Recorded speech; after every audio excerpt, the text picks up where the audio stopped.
নমস্কার। The story teller চ্যানেলে আজকের গল্প বিভূতিভূষণ বন্দ্যোপাধ্যায় রচিত কাদা। গল্প পাঠে আমি অনিন্দিতা। একঘেয়ে গ্রাম্য জীবনের মধ্যে হঠাৎ শোনা গেল আমাদের পাশের বাড়ির শ্যামাকান্ত চক্রবর্তীর বিয়ে। শ্যামাকান্ত চক্রবর্তী আমার কাকা হন, অবশ্যই গ্রাম সম্পর্কে। শ্যামা কাকার বয়স কত তা জানি নে। তিনি নাকি কলেজে পড়েন কলকাতায় না কোথায়। গ্রামে আসেন মাঝে মাঝে, দেখতে পাই। বিয়ে হচ্ছে আমাদের গ্রামের কাছে নসরাপুর। নসরাপুর গ্রামের বীরেশ্বর ভট্টাচার্যের মেয়ে।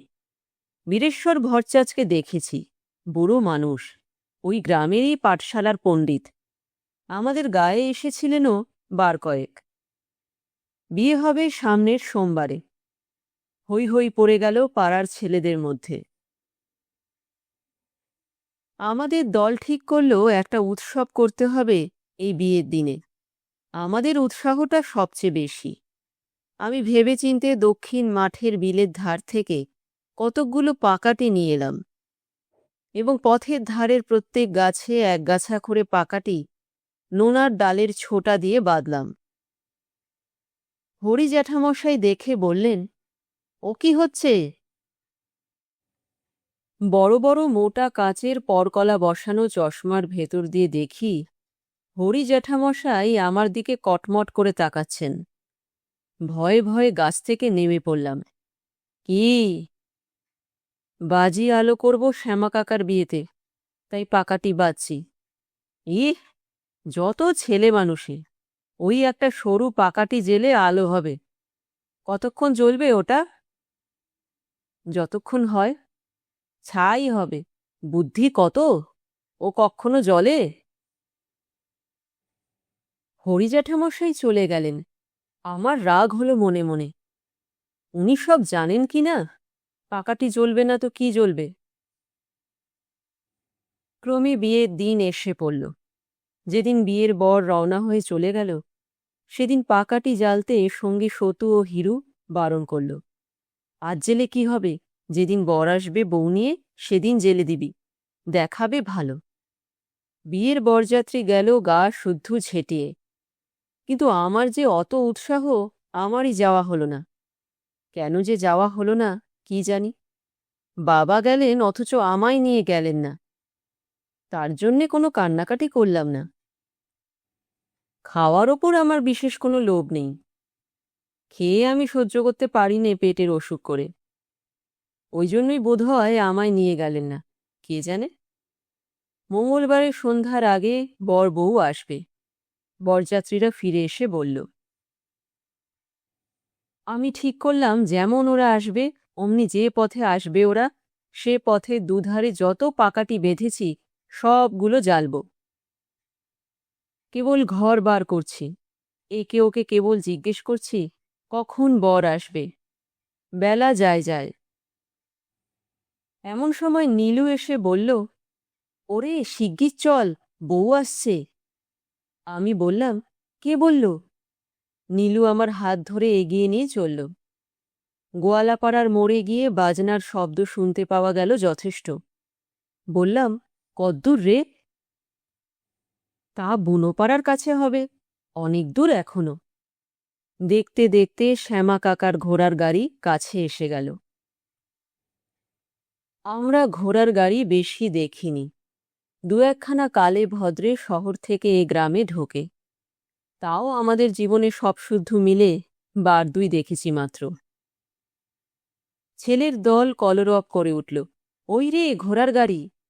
সঙ্গে সঙ্গে বর বউ শুদ্ধ গাড়ি কাছে এসে পড়ল। এইবার কিন্তু বাঁধল মুশকিল। পাকা রাস্তা ছেড়ে খানিকটা রাস্তা গেলে তবে আমাদের গ্রাম। শ্রাবণ মাসের শেষ, বেজায় কাদা হয়েছে কাঁচা রাস্তায়। বিশেষ করে একটা জায়গায় হাবর কাদা, সেটার নাম সারাতলার দ। গাড়ি সেখানে এসে সেই হাবরে পড়ে পুঁতে গেল। মোষের গাড়ি সে কাদায় পড়লে ওঠে না।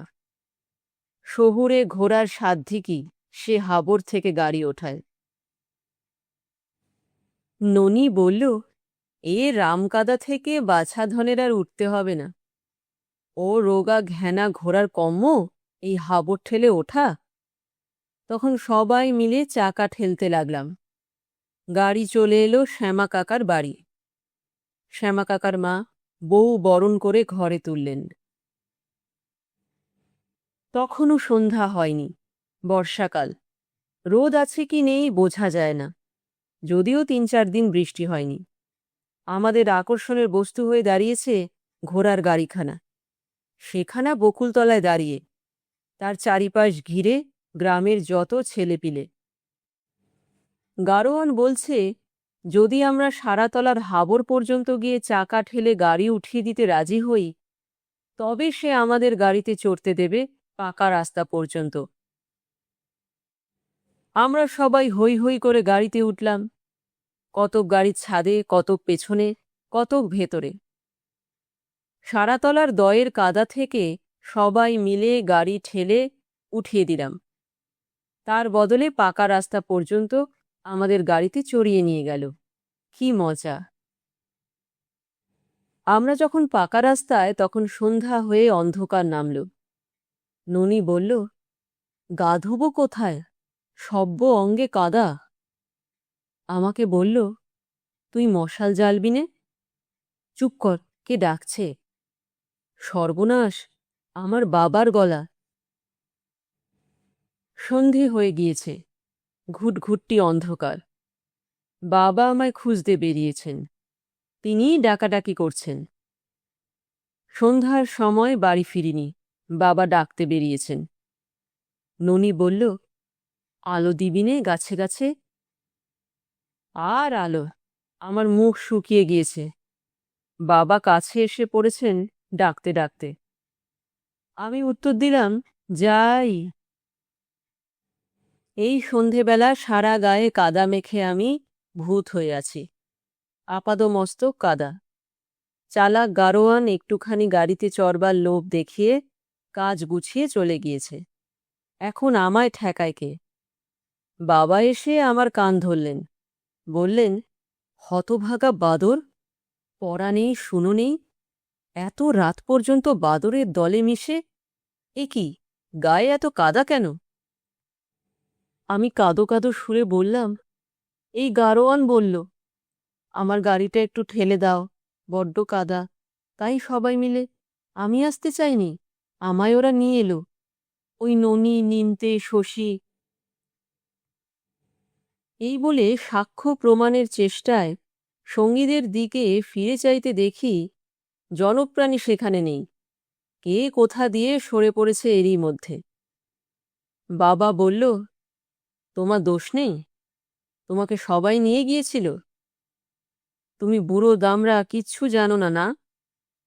ঘোড়ার গাড়িতে না চললে তোমার। কথা শেষ না করেই দুর্দার মার, চর ও কিল, বিষম মার, চোখে সর্ষের ফুল। কাঁদতে কাঁদতে বাড়ি ফিরে এলাম বাবার আগে আগে। মা বললেন, আচ্ছা, তোমার কি ভীমরতি হয়েছে না কি? এই ভর সন্ধেবেলায় ছেলেটাকে অমন মার। ও মা, তা পাড়ার ছেলেদের সঙ্গে না হয় গিয়েইছে একটু। আজ একটা আনন্দের দিন ওদের। তোমার মতো বুড়ো তো ওরা নয়। ছি ছি, নে, এদিকে সরে আয়। খুব আমোদ করেছ, এসো। সে রাত্রে পাকাটি জ্বালিয়ে রোশনাই করা আমার দ্বারা সম্ভব হয়নি। এই ঘটনার ৩০ বছর পরের কথা। আমি কলকাতায় চাকরি করি। বর্ষাকাল। মহকুমার স্টেশনে নেমে বাড়ি যাব। এমন সময় শ্যামা কাকার ছেলের সঙ্গে রাস্তায় দেখা হলো। শ্যামা কাকা মারা গিয়েছেন আজ ১০-১২ বছর। গ্রাম ছেড়ে তার ছেলেরা আজকাল শহরে বাস করে। শ্যামা কাকার বড় ছেলেটি এখানে চাকুরি করে। ওর নাম অরুণ। অরুণ বলল, বাড়ি যাচ্ছেন দাদা?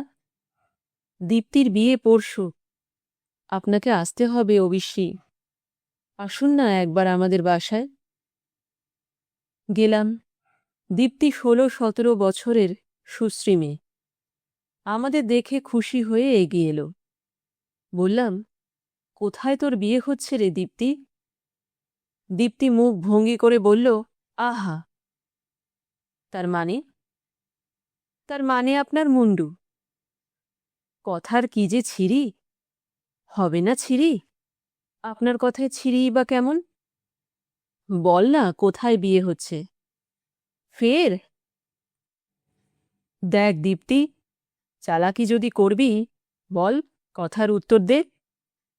দীপ্তি আঁচল নাড়তে নাড়তে বলল, আহা, যেন জানেন না আর কি। আমি বিস্ময়ের সুরে বললাম, সেখানে নাকি সেই? হুম, ভালো, খুশি হলাম। খুশি কিসের? আবার চালাকি করবি দীপা? হোসনি খুশি তুই? ওরকম বললে আমি মরব, সত্যি বলছি। আচ্ছা যা, আর কিছু বলবো না। এখন একটু চা করে খাওয়াবি, না এমনি চলে যাব? খাওয়াচ্ছি। ও মা, ঘোড়ায় জিন দিয়ে যে, এমন তো কখনো দেখিনি। দেখিসনি, দেখলি?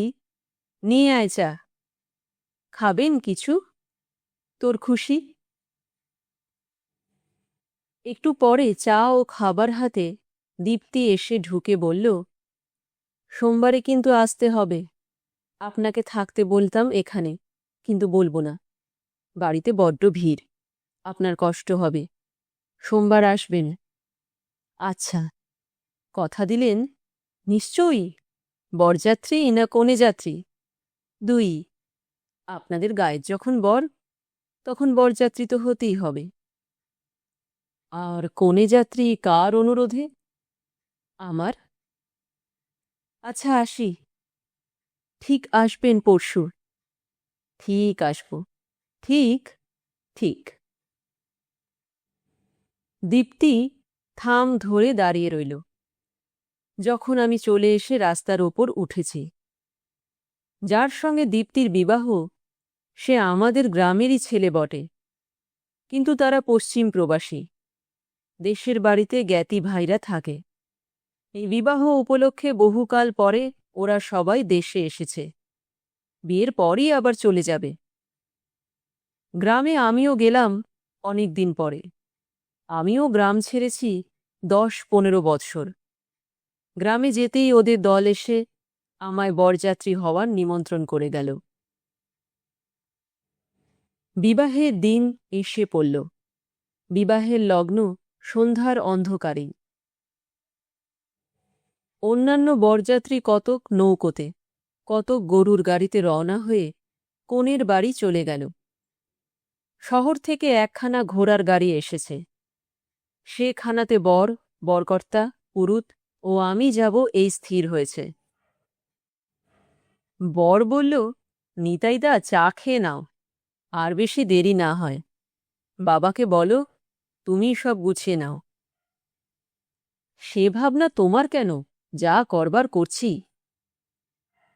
শোনো একটা কথা, দীপ্তি তোমায় কিছু বলেছিল? না। বিয়ের বিষয়ে? না। দেখা হয়নি আসবার দিনে? না। কেন? তাই জিজ্ঞেস করছি।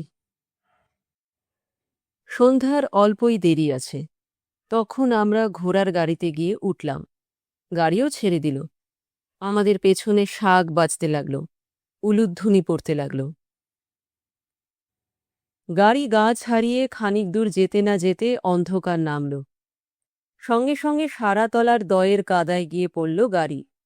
কিছুতেই আর ওঠে না। ঝাড়া ১৫ মিনিট বৃথা চেষ্টার পর গাড়োয়ান বলল, বাবু একটু নামতে হবে। খালি গাড়ি তখন নিয়ে গিয়েছিলাম, এখন বোঝাই গাড়ি যাবে না। আপনারা একটু নামুন। অগত্যা নামা গেল। কিন্তু তখন গাড়ির ৪ চাকা যা পুতবার পুঁতে গিয়েছে। ঘোড়াকে চাবুক মারলে কি হবে, গাড়ি নড়ে না। তখন আমি আর বরকর্তা দুজনে সেই কাদায় নেমে চাকা ঠেলি। কোনো লোক নেই। বরকে বা পুরুতমশাইকে অনুরোধ করা যায় না চাকা ঠেলতে। আমরা দুজন ছাড়া ঠেলবে কে? দীপ্তির বিয়ের সুলগ্ন উত্তীর্ণ না হয়ে যায়, তার বিয়েতে কোনো বিঘ্ন না ঘটে, প্রাণপণে ঠেলতে লাগলুম সেই চাকা, সেই সারাতলার হাবরের মধ্যে। আপদমস্তক কাদায় মাখামাখি হল। বরকর্তা বুড়ো মানুষ, তাকে আমি বেশি ঠেলতে দিলাম না, নিজেই ঠেলে কাদা পার করে তুললুম। বর বলল, এহ, তোমার একই চেহারা হলো, কাদায় যে। আমি বললাম, তোমরা যাও, আমি যাচ্ছি নে। সবাই বলে উঠল, সে কি, সে কি, সে কি হয় নাকি? আচ্ছা এগোন আপনারা, পেছনে আসছি, জামা কাপড় ছেড়ে আসি। গাড়ি চলে গেল। আমি দাঁড়িয়ে রইলাম সেই দিকে চেয়ে। আর আমি যাব না। দীপ্তির বিয়ে সুলগ্নে হোক, বাধা শূন্য হোক। হঠাৎ আমার মনে পড়ল একদিনের কথা। দীপ্তির বাবা বিয়ে করে যেদিন ওর মাকে নিয়ে ফিরছিলেন, ৩০ বছর আগের ঠিক এমনই এক অন্ধকার সন্ধ্যা। সেই শ্রাবণ মাস, সারাতলা দয়ের কাদা ঠেলে গাড়ি উঠিয়েছিলাম কাদায় মাখামাখি হয়ে। বাবার কাছে মার খেয়েছিলাম। আজ আবার তাদেরই মেয়ের বিয়েতে সেই রকমই গাড়ি ঠেলছি। গাড়িও যাচ্ছে শহরের দিকেই, তাদেরই মেয়ে দীপ্তি। হয়তো সে আজ খুব রাগ করবে আমি না যাওয়ায়। জীবনে কি আশ্চর্য ঘটনাই সব ঘটে।